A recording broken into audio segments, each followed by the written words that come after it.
यो क्वेसनमा पनि हामी सेम नै गर्छौँ।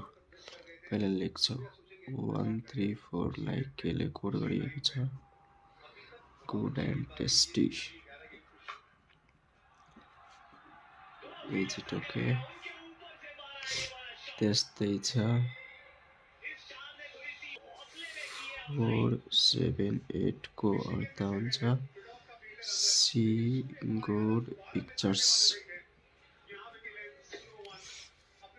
729 को कोड छ पिक्चर्स आर पेन्ट।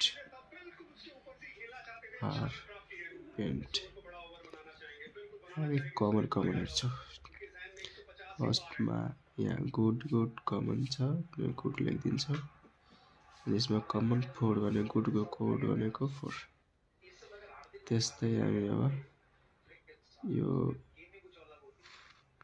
फर्स्ट अनि लास्टमा हेर्छौँ भने के छ कमन छैन। सेकेन्ड अनि थर्डमा हेर्छौँ भने पिक्चर्स के छ कमन पिक्चर्स। यस्तै नम्बरमा कुन कमन छ 7 पिक्चर्सको कोड 7 बाँच्यो सी।